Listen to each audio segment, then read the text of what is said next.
I'm going to say something like really, I don't know, cliche, I guess, but because of everything that's happening right now, when people tell me where they are in the world, like I always start any webinar or any live event by saying like, tell us where you are. And it always feels like, okay, there's people from all over the world. But this is the first time in so many years, maybe in my entire life, that I felt like the entire world is in on something together and it doesn't feel so far away. Just maybe looking at something in a kind of positive manner. I don't know, but it feels like everyone's kind of together. True. Okay, wow, we have people from England, we have lots of people from Canada, France and Amsterdam, and Austria, from Vienna and Rochester, and hi Cole. And lots and lots of awesome people from all over the world, all at home, I guess. Which is, for most of us, for some of us, it's something that we're used to. For some of us, it isn't. And I guess that's maybe a little bit of what we'll be talking about today. As you can see, I'm joined by Gia and by Els. And today we're going to be talking about how to continue doing marketing during a crisis or a recession or just traumatic events. I don't know. Like, things are going on. So much is going on, so many things, so many companies losing business, so many people losing family, getting sick, which is obviously the worst part of it. And it's hard to know. Like, I know for myself that I've struggled knowing, like, should I be selling now? Should I be doing anything right now? Should I be marketing? What am I supposed to be saying to people? And I'm still working on it. I'm still changing strategies. I'm still adapting. And in my opinion, the best way to go about it is to have an honest conversation, which is why I have Gia and Els here. And I'd love you guys to just introduce yourself, tell us what you do, and then we can dive into the conversation. All right. I'll head it off. Yeah. I'm Els from Belgium. I run a optimization and research agency. We mostly have clients based in Belgium and Europe. So, and we work across a variety of different industries. I'm Gia. My full name, Gia Laudi. Too long, so Gia is much easier. I work with SaaS companies on growth and marketing strategy, along with my business partner, Claire Sellentrop. Her and I work with companies exclusively in SaaS, mostly on the B2B side of things. I've been in marketing for about 20 some odd years, but I've been focused on SaaS for the last 10. And yeah, I guess that's probably enough. That's awesome. And I feel like the reason I wanted you guys to be here is because I think we're all three of us are coming from, we all do similar things, but we come from we've got different experiences and different things. We're different types of companies. So as Gia mentioned, SaaS, and Els and myself runs a type of an agency or consultancy. So we deal with companies across the board from all types of industries and all types of customers. And as I said at the beginning, and I'd love to hear from you ladies, how is this affecting, before we kind of jump into, things for other people, just let me know, like, how are you feeling right now? Because I feel like people think, oh, it's just me, but we're all affected by it, right? Yeah, I think you mentioned it before, but the working at home things, that has not changed. I have always been home-based, or for the last few years I've been home-based. But what has definitely changed is my children are now here all day, every day, which is a huge change, obviously. But we are managing. So that's like on the personal side, what's changed, obviously. And on the business side of things, a couple of the companies that we've worked with have asked to pause. And I've had a couple companies obviously everybody's spooked a little bit. And so, not all. Some are like changing course, and we're almost like more invested than we were before, and we're investing even more of our time on helping them sort of move in a new direction. And then others have sort of paused. So that's how our business has been affected. Exactly the same for us. Well, I don't have kids running around, but I am not used to working from home. But still, I'm sure your situation is harder. I just have 2 cats. I think I'm bothering them more than they are bothering me. I'm pretty sure of it, actually, but there you go. But it is the first time that our whole team is working from home as well. So that has been a bit of an adjustment, yeah, because otherwise you would naturally talk to each other a lot more because you're in the same office, you know, at least a couple of days a week, and you see each other at the coffee machine and you have lunch together and So keeping in touch with the team, that and making sure that you have those check-in moments on a very regular basis. I think that is something that has proven to be very important.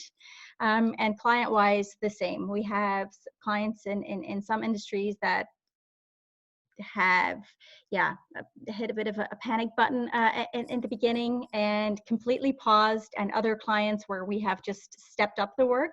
And we have also gotten new clients because they have seen indeed that, you know, for their particular industry, for the products that they are selling, this is actually, you know, a moment of opportunity, and this is the time to prove their worth also, and to show new customers that they are a great partner to be dealing with. So yeah, very much all over the place, really. Volatile. Very, yes. Yeah. That's actually also an interesting conversation. Let us know in the chat, guys, how many of you are used to working from home, and how many of you is it like the first time you've ever done that? Like it's a new thing where everyone's working from home, or you're working from home. I'd be really interested in knowing. One of the first things that we want to tackle today is talking about, we're going to talk about 3 different things. We're going to be talking about how to keep your current business. So clients and customers, people that you already have, you're already working with, how can you maintain that relationship and maybe even grow it even more? The second thing we're going to be talking about today is how to get new business, how to get more clients, how to get more customers. And lastly, we're going to talk about different tips and ideas that we have for generating new business. And what I mean by that is just new things that you may not have tried before that could be cool. So this could be like new channels that you may want to try, or launching new products. And I guess essentially it's just how we're going about it.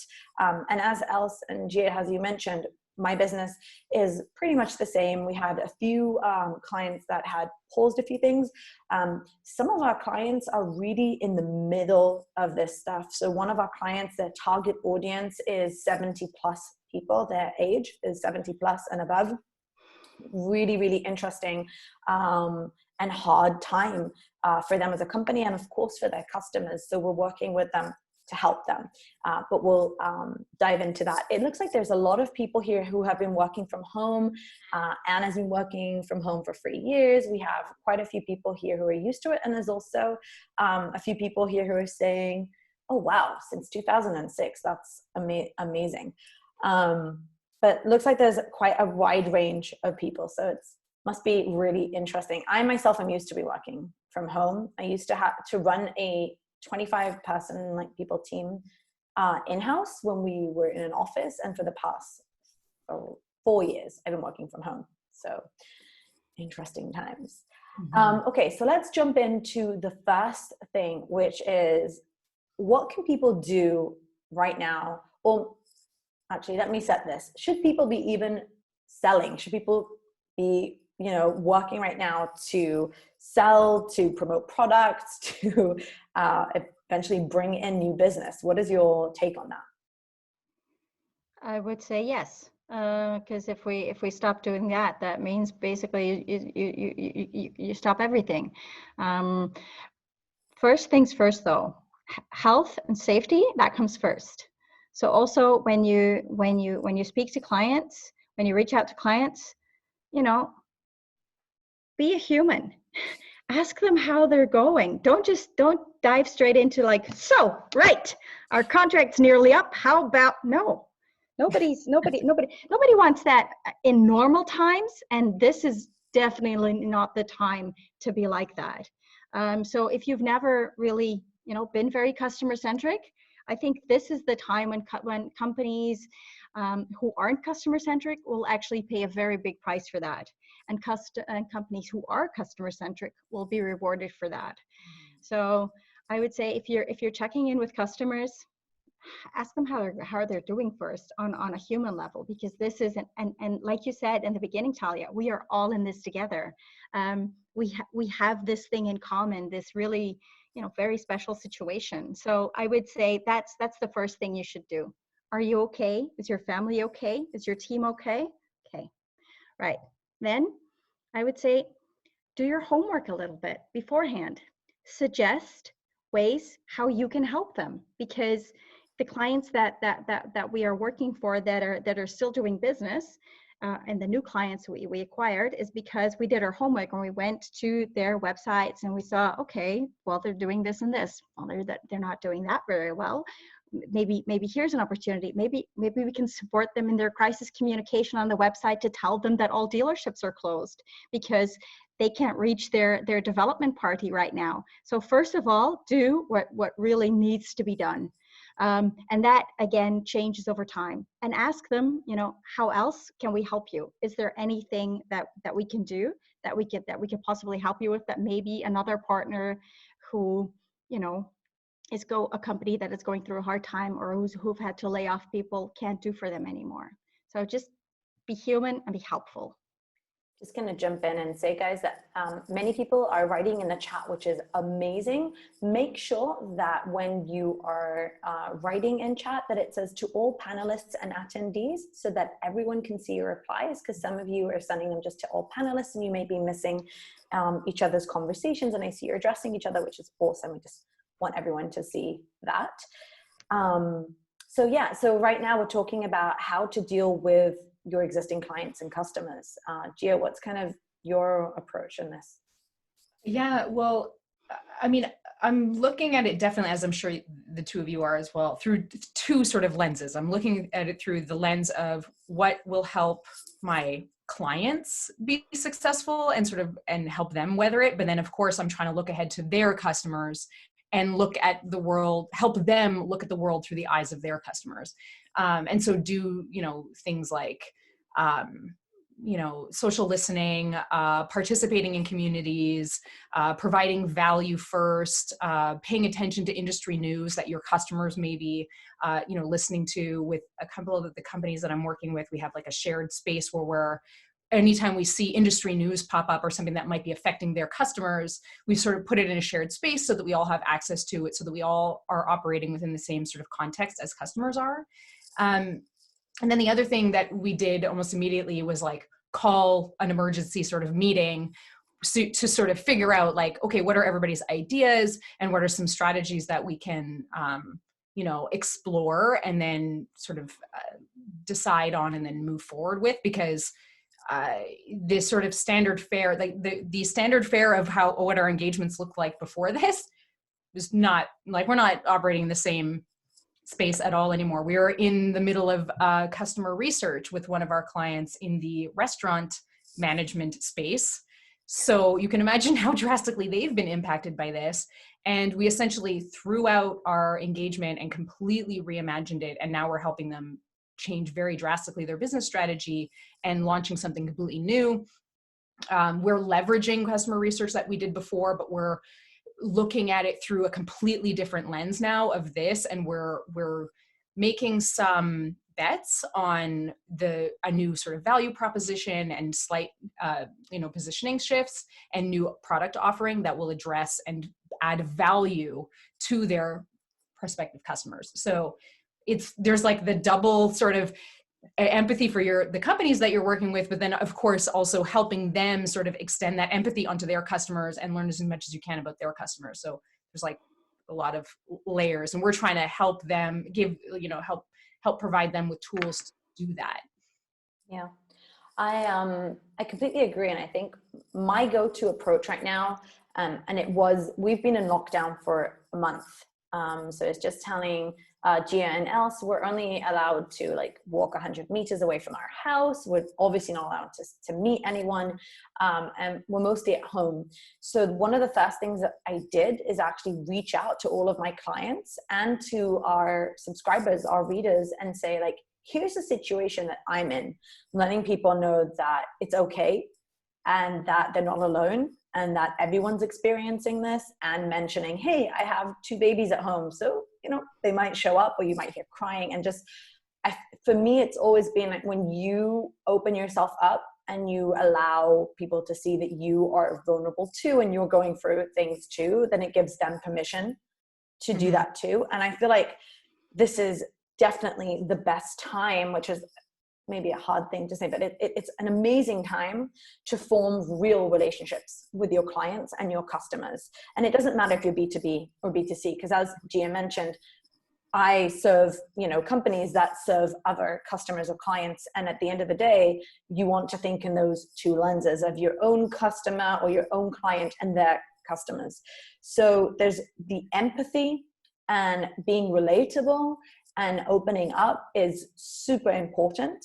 And I know that this is normally kind of this conversation that you have with companies, especially for me, when we're kind of in this like constantly preaching for, you know, customer centricity, emotional targeting, psychology, understanding people's hearts and why they make decisions. A lot of the pushback that I get is we're not emotional. Like, we're all rational people. So this is a good time to, we're not going to get into that, but it's a good time to be empathetic and allow other people to be empathetic to you. And I completely agree with the approach of reaching out to your clients and saying like, hey, here's what I'm going through. Tell me how you're experiencing this as a company, but also as an individual. Like, how can I help? How can I assist you? Is there anything I can take off your plate? Sometimes just asking people a question can go a long way. And then, of course, addressing their business needs themselves. Okay, so for my client, as I mentioned before, who serves 70 plus, so the age of 70 plus, we adapted many different things. We've changed a lot in our approach. And we too, by the way, Gia, are in the middle of customer research for them. So it's super hard to run surveys now or do interviews with people, and finding ways to just kind of shift. So for me, I definitely agree. It's those 2 kind of paths. Anything to add more about building relationships with your clients or working with, I guess, keeping your clients on? I mean, are there any tips? So say a client calls you now and they say, look, I just can't, we can't continue. Let's pause this, or let's completely stop. What would be your approach to this? Obviously taking into account that the first thing you'd be is empathetic and understand. And if it's a no-go, then of course, you know, to stop it and kind of freeze the account. But what are kind of maybe ways or approaches that you would try to keep a client in an empathetic way? Is there an approach to that? I think, yeah, of course, like you said, number one, listen, hear what they're saying, understand their situation, and otherwise, I would say we have to do what we normally do. And what we normally do is find ways for companies to grow.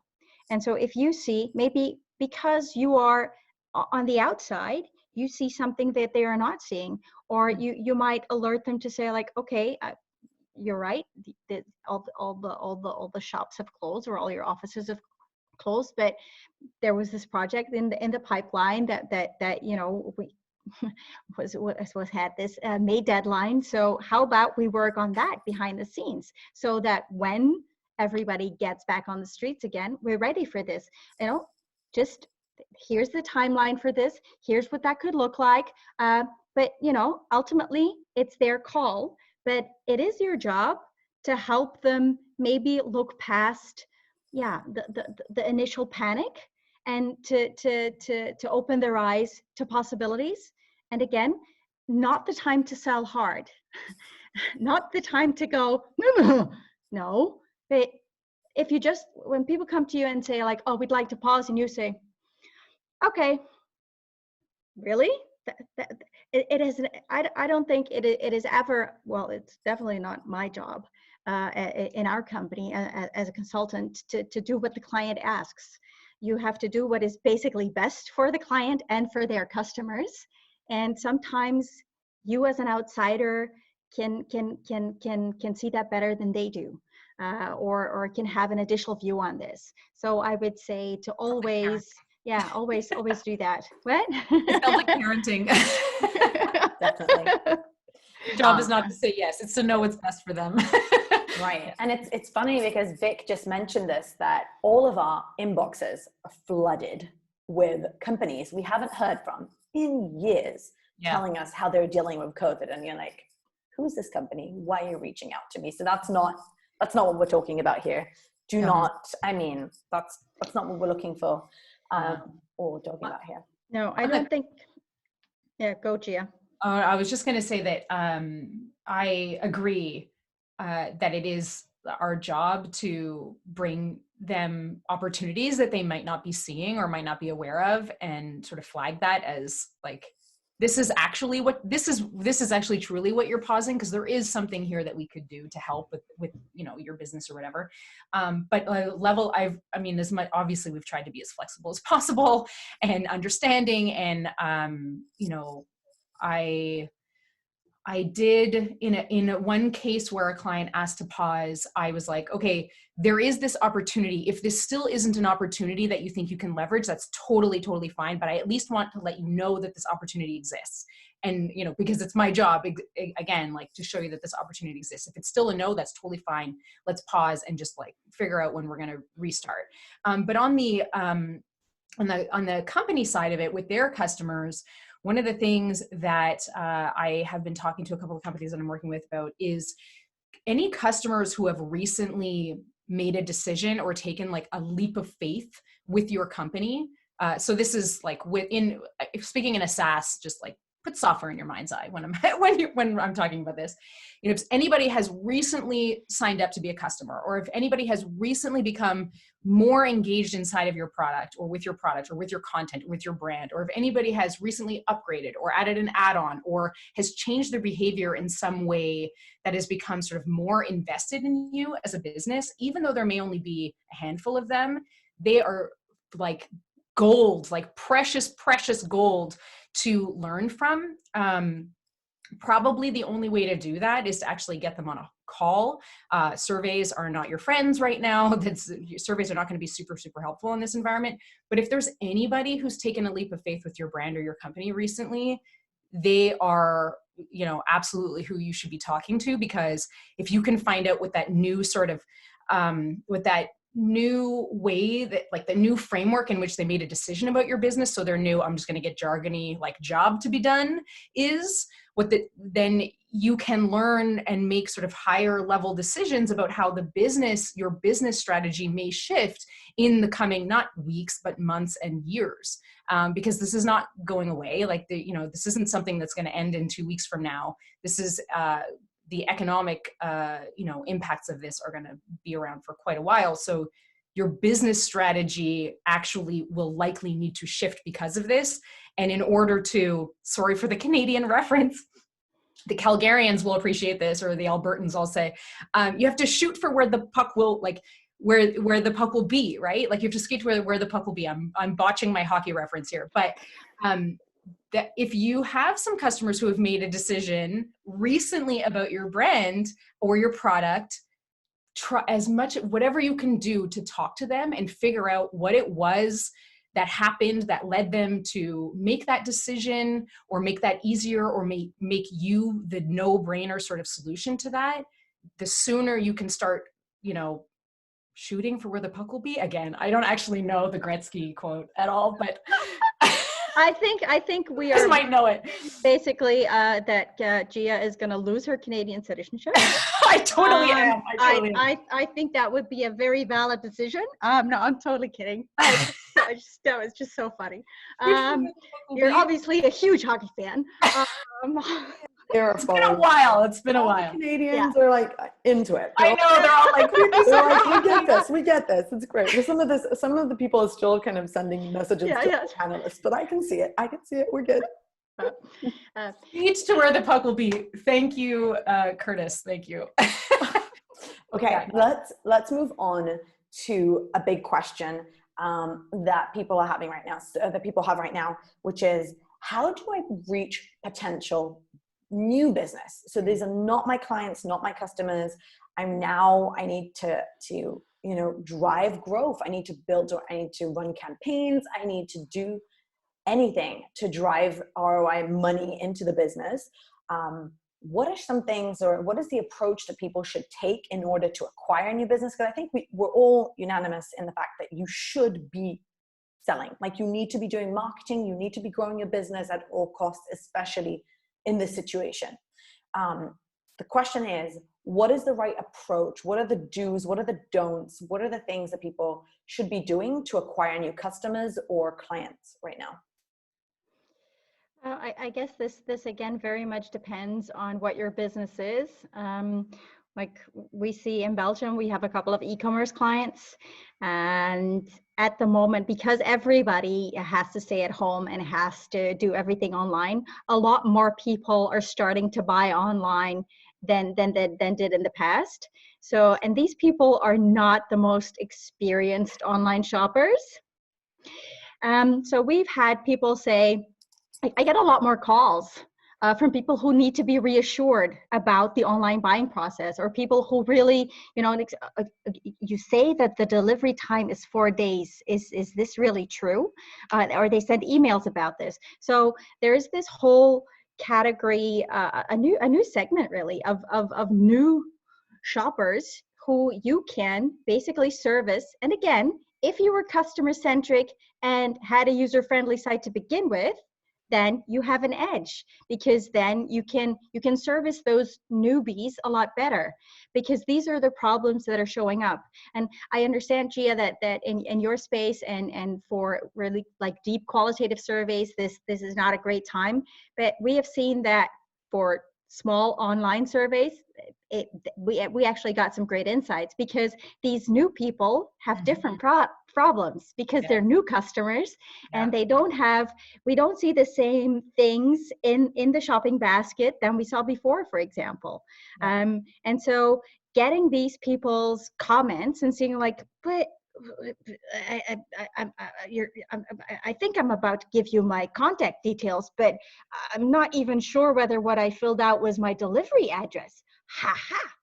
Right. That might sound really silly, because somebody, an experienced shopper will go like, it's probably in the next step. I'll just keep on clicking. These people are spooked.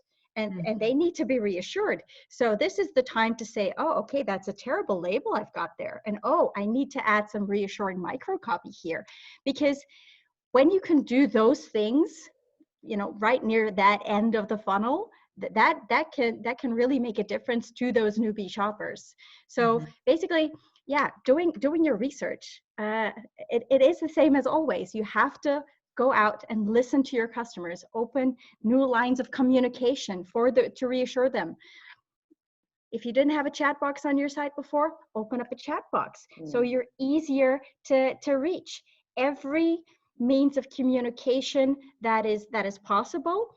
We have a client, they sell very high-end designer furniture.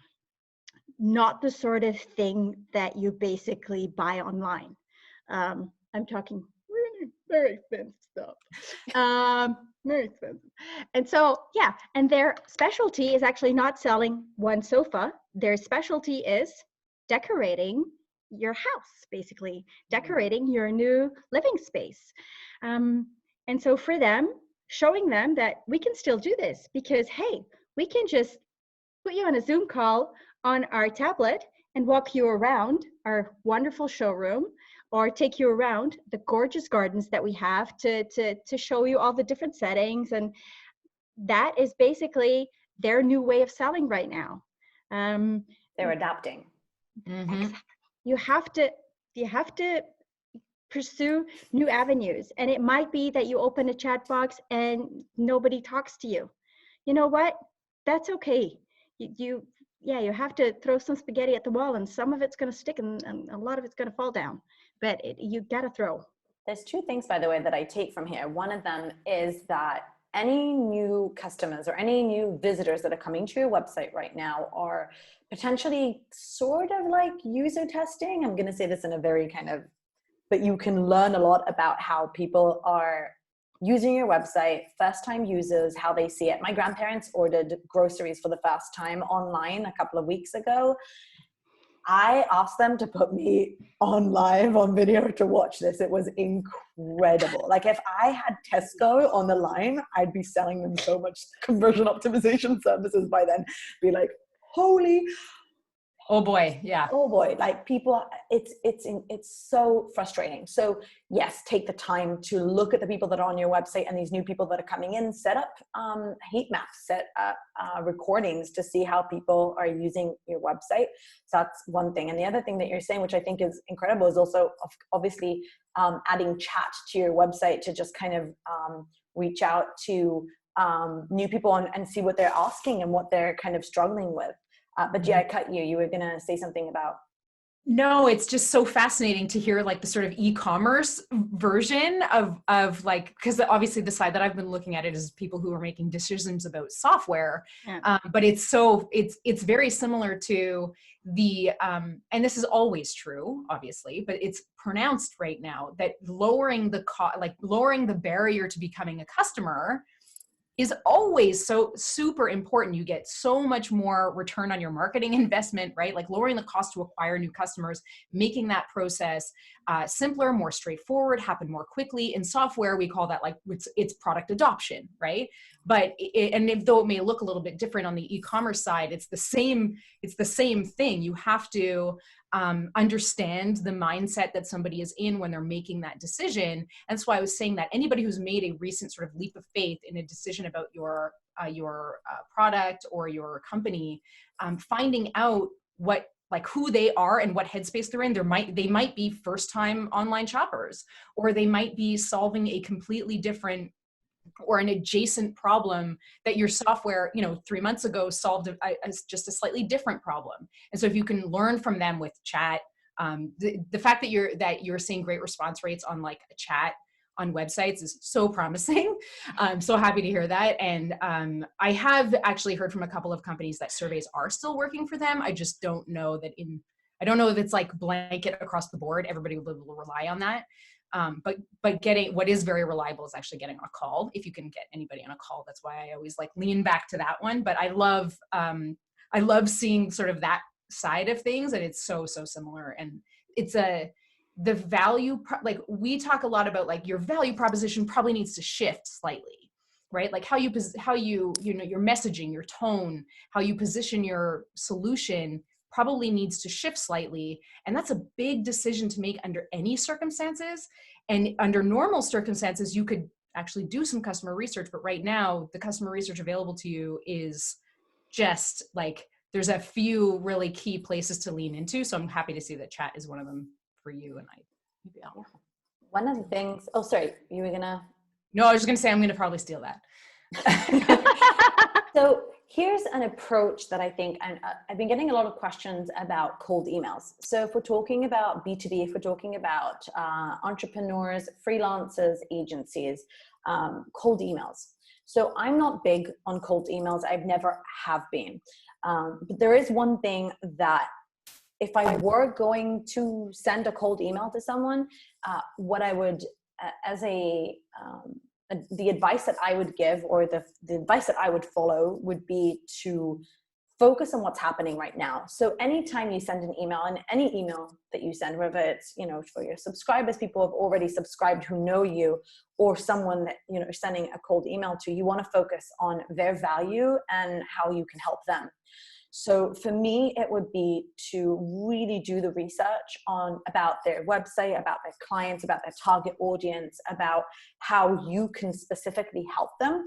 And of course, add that layer of empathy and understanding of the times that are going, everything that's happening right now. So if you can throw in any numbers, any ideas, any tips, people are very weary about giving away things for free. like saying, I noticed this on your website and this needs to be optimized, or I noticed that this isn't being crawled, or all sorts of different things that you can actually do, I would send that. I feel like small gifts go a long way. And especially this time, like right now, anyone who reaches out to me, and this is not a call to say, do not give things out for free. That's not what I'm saying. I mean, if you can and you're available to, that's amazing and wonderful. That's not what I'm saying.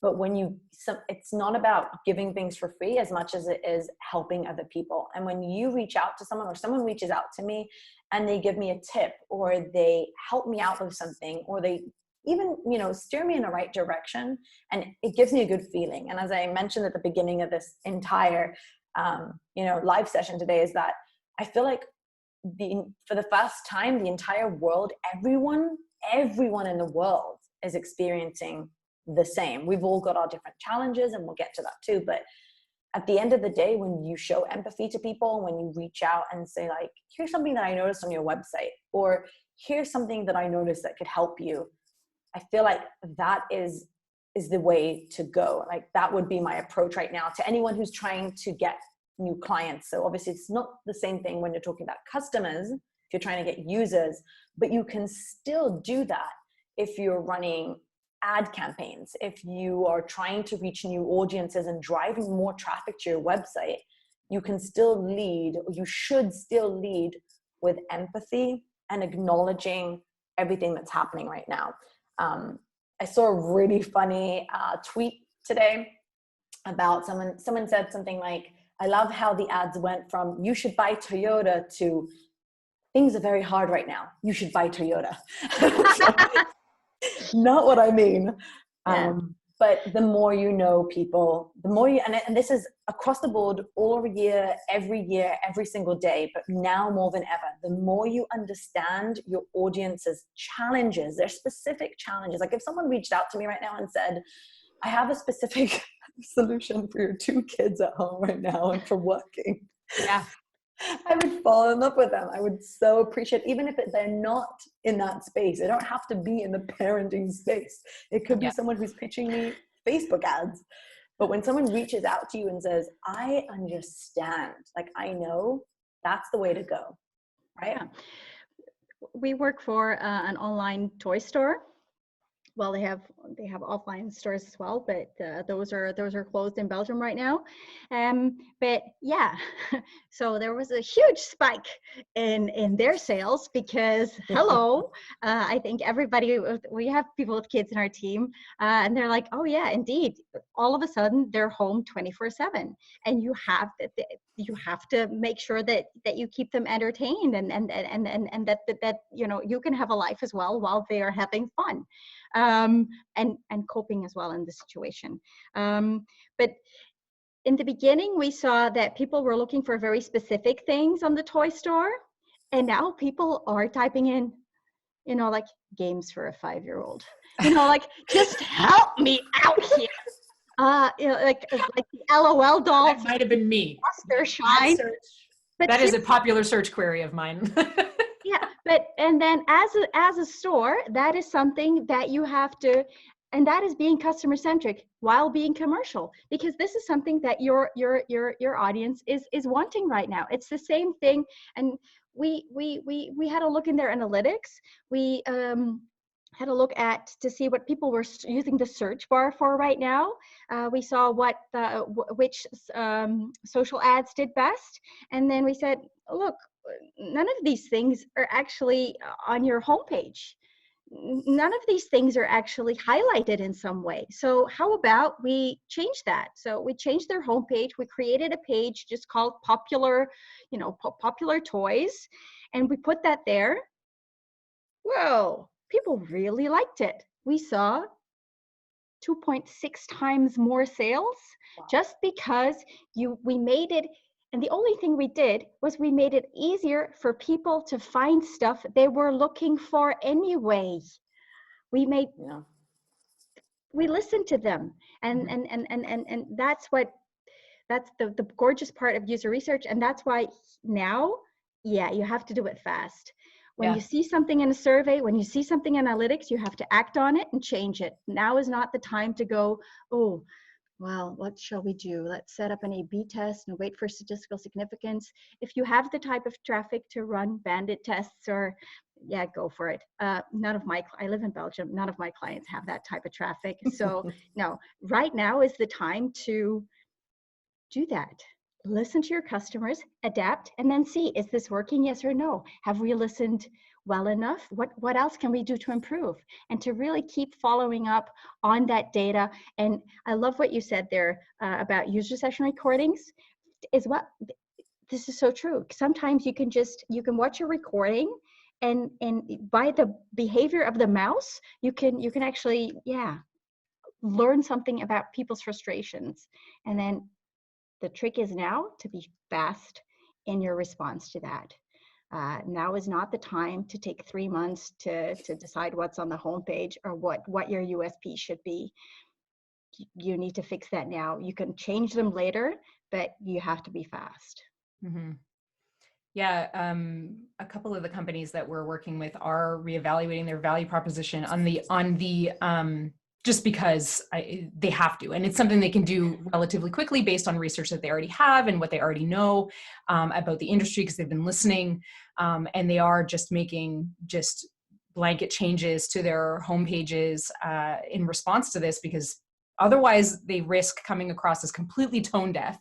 And a lot of the, existing sort of campaigns that are running all kind of need to be reevaluated. Actually, I made this analogy this morning that, like, take your entire 2020 marketing strategy or growth strategy, and like all of it is on imagine it's all on a table, and throw it all into the air and just like suspend it in the air, and then look at every one of them like, do I need to reevaluate this? Should I still be doing this thing or not? And I suspect that many companies just like turned everything off and then slowly tried to pick up the things that work or that need to change. Like if they're still getting a lot of homepage traffic, well, then like invest in, fixing your homepage and making that, better. If you were already planning on making your onboarding or improving your onboarding, then do that better.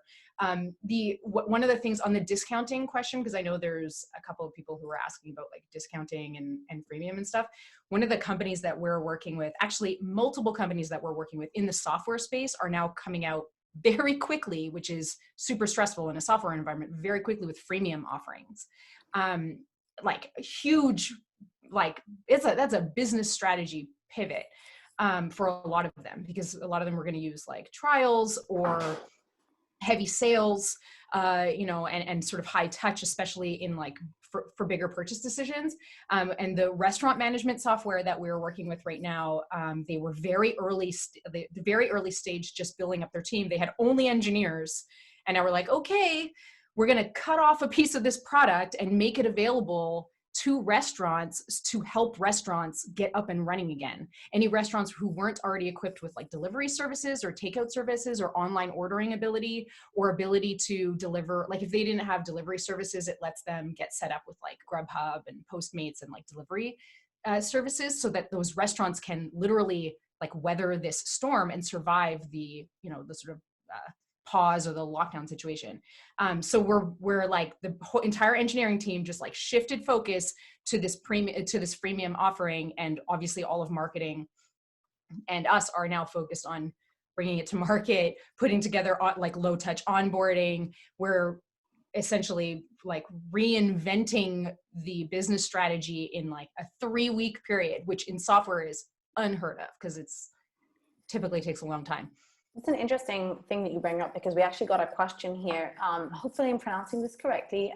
Ferran Tasvira was asking if you think it's a good idea to offer heavy discounts right now to stay in business, or, like what is the approach? And we had, I think Marone asked this too. He was like, do low cost offers make more sense right now? Not lowering your price, but selling it in chunks so that the price is actually lower. Like, what would be your approach here, Gia? Well, you said it before, actually, Talia. You were like, if you were in a position to be able to give something away for free, then I think you should consider doing it. And in this particular situation with this particular product, I mean, to be honest, they have no choice. They're in restaurant management software. Nobody is buying restaurant management software right now. But they are in a position to be able to shift a little bit and make a part of their core product available for free. And I think it's a really smart decision for a few reasons. One, they're providing a ton of value to potential future, customers, but they're providing that value to them right now. So again, like if you are in a position to be able to give something away for free that is providing value, I think you should try to do it. But just blanket discounting feels a bit lazy if it's not well thought out. Like just applying a discount across the board to all your stuff, for instance, like everything in the store is 20% off. Like it might be a bit helpful actually if you can position it properly, but a blanket discounting I don't see as being super effective. But that, I don't know, maybe there are good examples of people who've done really well with it. I don't know.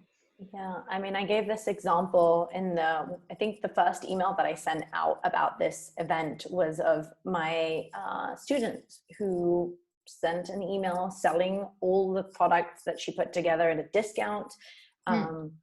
And she's done incredible work. She's a vet. She works with animals. She takes care of elder dogs. And she puts her heart and her soul into her business. And she reached out and she sent an email to her list and she offered it a discount. And people reached out, a couple of people reached out angry, like really upset with her about how dare she sell during this time and why isn't she offering it for free? And, she was willing to just like cold quits and say like, no, I shouldn't be doing this. And that's completely like, go back and forget it all. And I was really upset for her because she's just an amazing person who takes her job and, her role so in such a great way. And she really is, she's on a mission to help animals.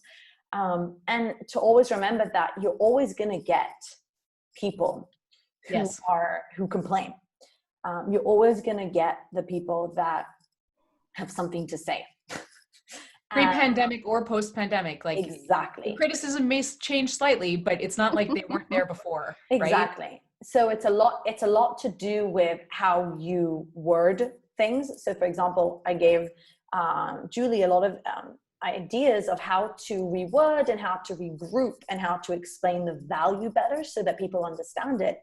But still, everyone should be doing the best to market, to sell, to keep themselves afloat, to grow their business, because you have the right to do that and you need it to exist and you shouldn't feel bad about doing it. And that's why I always think it's all about empathy.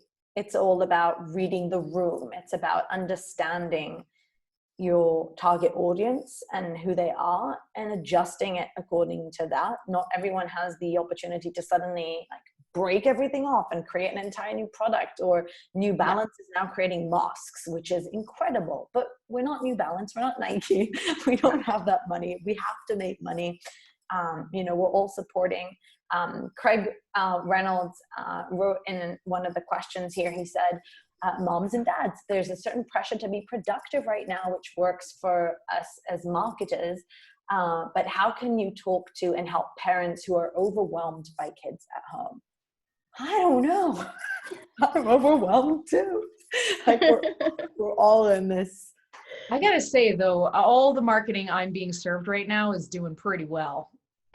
Like I'm being served a lot of ads for like education apps and things like that. Yeah. So many. I mean, but it's the same thing, whether or not it's parents with, kids at home or, people of like in an older age group shopping online for the first time. It's all kind of the same answer. I think maybe the thing that might sort of suck and feel kind of painful to just admit to is that you're actually we're all probably going to have to work twice as hard for half as much. And that's like, I know, I'm so sorry to say that, but I say that because all of our strategies that existed, everything that we, were building towards a couple of months ago, all has to be called into question now. And that is across the board. That is all of us, all businesses. I mean, maybe there's a few exceptions, but for, you know, it's just sort of a reality that you are going to have to put yourself in the position of your customers, like, you know, somebody targeting parents at home with kids, or somebody like the elderly shopping online, doing groceries online. It's the same. The answer is the same. It's their challenges are new, and it's on us as marketers to figure out what those new challenges are. We can't continue status quo. And life is twice as hard for your customers, just as it is twice as hard for you.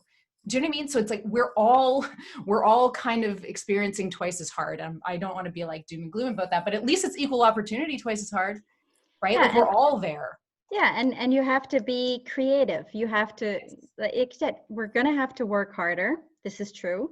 Yep. And there is no shame in working hard, and there is no shame in marketing and selling. I think what your client did there, Gia, with their software built, turning it into freemium when that really wasn't their first thought, but now, that's the way to go. Discounting, not discounting. It also very much depends on your product. If you sell designer furniture, this is not a discount market. Right. You don't all of a sudden go, well, that sofa that you liked so much but it was way out of your budget range, well, thanks to COVID-19 it is now minus 50%. Does not work that way. You know, anybody on the lookout for designer furniture, very sorry to say this, does not work that way. Yeah. Fashion, because those are timeless pieces. Fashion collections, they're throwing this stuff at you. Yes. Because this is, you know, this season's swimwear. This season's swimwear has to sell now. I also want to say, with like, more often than not, it's not about the price.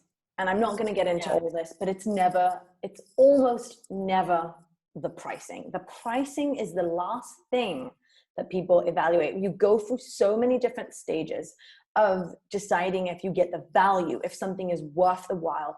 Like right now, I'm looking for a trampoline. I need a trampoline for my kids, like right now. So I'm going to be evaluating it according to multiple things. And the pricing, yes, it is a part of it. Something that I never thought I'd buy before. But what I mean is that when you need something, when you understand the value of it, it's not going to be about the price. It's going to be about so many other things. So pricing isn't the right tactic. But in the last minutes that we do have, I would love to ask you guys, so what are kind of maybe a few tips or ideas of things that people can try, like channels maybe you could recommend to people, or new products people could put out? And even if they don't have products right now and you're just consulting, like what are the quick tactics that people can go for it? Because I've been receiving a lot of emails of people like their business is dead, there's no clients, nothing's coming in. Like what can people do right now to, I hate this word, but hustle to sell? Yeah, I think again, it comes back to more communication and trying to get those channels working for you, trying out those things that you've never tried before. Do the online chat. Be more active on Instagram, create Instagram stories, put yourself out there, and like you said as well, Talia, show people that, you know, who you are and what you're working on, and, you know, show that grit and that positivity. And maybe you do things that you wouldn't normally do. Maybe you wouldn't normally take out your cheeses in a van to let people taste them with gloves on and a mask. But maybe now you have to. Maybe you don't like recording yourself on video and going on Instagram stories. But maybe now you have to. Yes. You have to work twice as hard, as Gia said. Now you can. Sorry, go ahead, Gia. Well, no, I was just going to say, being active in the community and providing in your customers' community and providing just being as valuable as you possibly can will probably open your eyes to new opportunities, like which of those new opportunities you should take advantage of. Like maybe Instagram stories is an interesting, experiment to run or like channel to explore. But it is to give a blanket response is really hard. Like this question is obviously a really hard one to answer because it's always going to come down to where are your customers and meeting your customers where they are, and understanding, you know, what they're facing by listening first. So it's really tough to say across the board, but I think right now is a good time to invest in brand and building trust around your brand. And though things may be halted for some businesses right now, I don't think that's always necessarily going to be the case, right? I mean, I know I'm no like economist, but things we will find our new normal. And when that new normal comes back, which is again, shoot for where the puck will be. No, stage to where the puck will be. You're not going to give up on this. I know. But like it's there, we will normalize, and people will, those businesses that may be in complete, you know, shutdown right now, they should still be building their brand and building trust and engaging in their community and participating and active. Like, don't go dark. Like, we will recover, even though it will be a new normal. Yeah. So get out of your comfort zone. Don't disappear. Keep going, and you'll get it to where the puck will be. Even else. It's another one about shooting, anyways. Yeah. So sorry, that completely proved me. I'm sorry. It's the perfect analogy, though. It is the perfect analogy. Out of your comfort zone. Don't go dark, and be where your customers are, which is so important. Like, if you do have the time, read the books they're reading, listen to the podcasts that they're on, listen to the webinars, go into the communities, and just be there. It's an incredible feeling to understand what people are saying and not what you think people are saying. And at the end of the day, no matter what the question is, if it's about Facebook ads, should you change things? Is it about writing content right now? Is it about, you know, reaching out in a cold email? If it's whatever it is, it's all about messaging. It's all about knowing who you are targeting and what message they need to hear right now.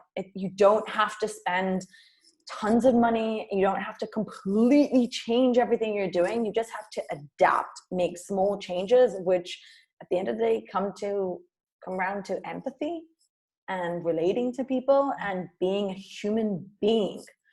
Just like, be a human being. We're all in this together, I guess. Right? Great wrap up. Yes, I'll say it. Great wrap up. Anyway, guys, thank you everyone so much for attending today and for listening to us and asking us questions. Keep asking those questions. You can also reach us on Twitter. So Gia and Els, write in chat what your handles are so people can reach you if they want to. You can reach out to people and ask questions. Thank you so much, everyone, for taking the time. Stay safe, stay at home. And we will definitely be in touch soon, and we'll, if you have anything that we can help you with, let us know. That's it. Bye guys. Bye everyone. Thank you so much. Cheers. Thank you.